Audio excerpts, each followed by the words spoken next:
Hello everyone, we're just having a conversation. We just came out of a Sentebale Youth Lead session, and we're having a really fascinating conversation about young people and HIV and how we need to be involved in implementing programs and policies. So Solomon, you were talking about how you felt. Yeah, I was just basically saying that we should try to get young people into influencing policymakers, like give them the platform to shine and to just basically mold the policies customized to their specific needs. It will also help with such organizations like Sentebale, because it will sort of like create a clearer path for them. Yeah, they will make more work on the ground because they'll know that, okay, we have like policies that actually facilitate for this kind of work. Yeah. I guess, what does it look like to you in terms of the top? Does it look like UNAIDS maybe having like a youth board and, you know, they represent different regions and that way we can feed back things, or do you think it should be more on a local level? Like, what do you think? I personally think that we should start on a local level, and then we start there on the ground, local level, and then that's when we can actually export everything else out to the world.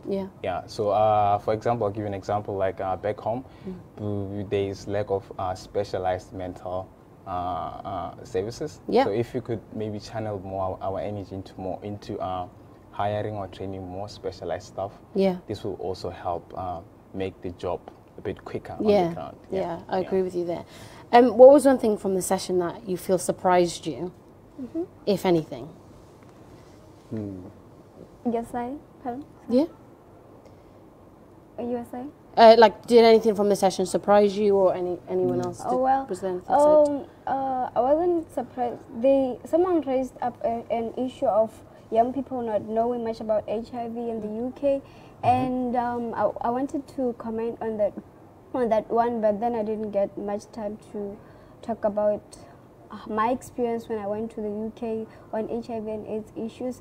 And also, I think if we could include HIV issues in the school curriculum in the UK, so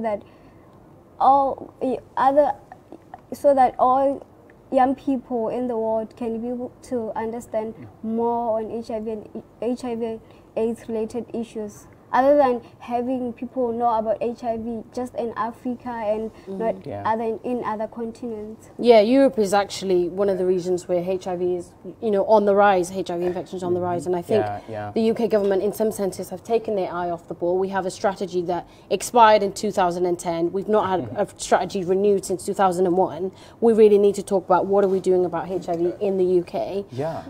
Which I think is really important. But yeah, I totally agree in terms of education and how people feel. And obviously I live in the UK and I live openly with HIV in the UK, but that isn't the situation for a lot of young people in the UK. And I sometimes find it hard, and I feel a bit under pressure to think about how can I equip more of my peers to maybe feel that they can actually talk openly about it. And it's not for everybody, but how do we create an environment in which you can talk about HIV openly in the UK? I guess it's about normalizing it, right? It's about just as much as it is with mental health as well, being able to normalize the conversation around HIV, because it is a virus, and it is a virus that you can live with now, which was very, very different, many years ago. And again, for the younger generation, of which the majority of the world is made up of people under the age of 30, then we have to put the power into the hands of the younger generation, because that's where the solutions are going to come from. That's where the passion and engagement is coming from as well. And you've got people, there is a generational gap. There's a generational gap in pretty much every problem that we have at the moment. But the younger generation not only have the solutions, but have the capability to be able to solve these problems in a much shorter period. So therefore, I think, going back to your first point, I think it can't just be young people's advice or having a couple of people on the side of a platform. It has to be a part of policy change. And for the sake of those people that are making those decisions, why wouldn't you want people like this on your side, feeding you the right information so that you can get something first at the right time, rather than years down the line, trial by error. You guys are the people that I would want on my team, to be able to explain to me what the root cause of the problem is on the ground. And as we discussed previously, it's different in every country and it's different on every continent. But in order to normalize it, those communities that have never had an HIV problem have to start talking about it. Yeah. It can't just be, oh, that's their problem, we don't have that problem. There's over 110,000 people within the UK that are HIV positive. It's something which most people don't know. So you're right, in some places the numbers are rising, some places the numbers are decreasing. But yeah, like you already mentioned, like we need to be really careful. Like some things might not work in other countries, they also might work. Like back home, for example, back home, it's like sex workers are not protected, and people who live with who are homosexuals, they are not protected. So if you don't protect such people, it also takes us a step back into fighting the HIV epidemic. So we're sort of like taking a step back.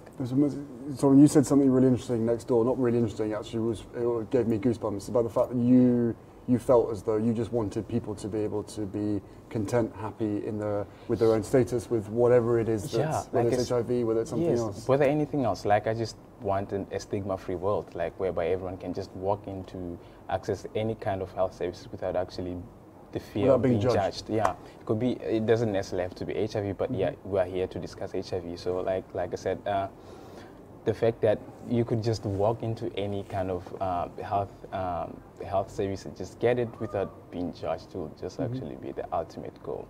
Yeah, I completely agree with that. Having lived a lot of my life knowing that I had to keep my HIV a secret because it was brought with the knowledge that other people wouldn't accept it, and actually making the choice to say, no, okay, I'm HIV positive, but it's a virus that attacks my immune system, and that's literally what it is. It doesn't affect who I am, what I can do. And I'm so happy and content within myself, and I wish that was an opportunity that so many more young people had, because then we'd feel empowered, and then we'd be able to be on these big teams where we're needed and our advice is needed, and we would have the skills to be able to help world leaders and partner with them in order to tackle this issue.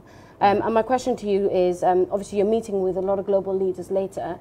How are you going to challenge them to partner with youth in a way that is meaningful and in a way that will bring better results in the HIV response? How am I going to challenge them?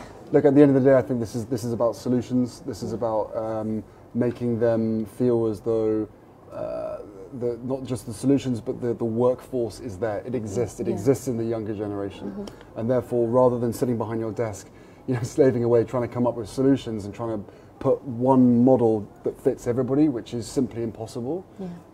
With the amount of money that still exists out there, and the fact that HIV is now back on on the agenda as such, especially over this week, I think more and more people. Thank you for that. More and more leaders, they should be using the younger generation and the experiences that you have, because I'm 33 years old and I already feel out of touch. And I think the speed in which things are happening now, 200 years of development is happening in a space of 2 or 3 years, simply because of technology. And in certain parts of the world, the younger generation far outnumbers the older generation. So in answer to your question, Mercy, my plan has always been the same. I will always use my position to try and give a platform to people like you guys, because I don't necessarily have the solutions. And I think together, you guys, to be able to empower you to know that not only do you have the solutions, but you're actually being listened to. And what I think was frustrated me in times gone by and years gone by is now there's a trend, there's a theme happening where young people are being listened to, but it's still very much a box ticking exercise. How about we actually make it permanent? This is policy change does not happen without the people that are going to end up inheriting this planet and inheriting their country and inheriting these problems as well. If you think about it, the last 30 years, that generation has worked so hard and done so much, with that ribbon, and so much work and effort, and blood, sweat, and tears have been put into trying to solve this problem. And now we are facing another generation of complacency, where a lot of people think, well, it's solved, it's done. It's not. This is where it has to start. This is where you guys are going to take over and solve it.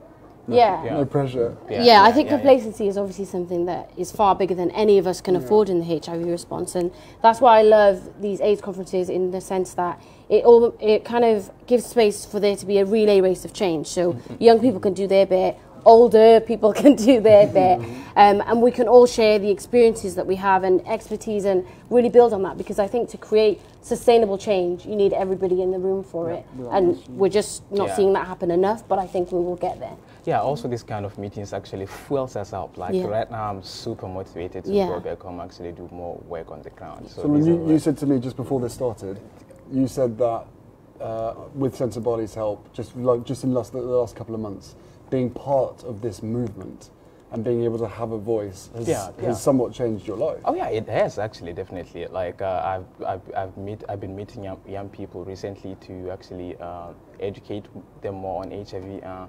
Most of them didn't actually even understand what the HIV really is. Like they actually thought it's just a super terrible disease. Like so we just try to help them understand that it's just more of like a syndrome that just opens you to other opportunistic infections.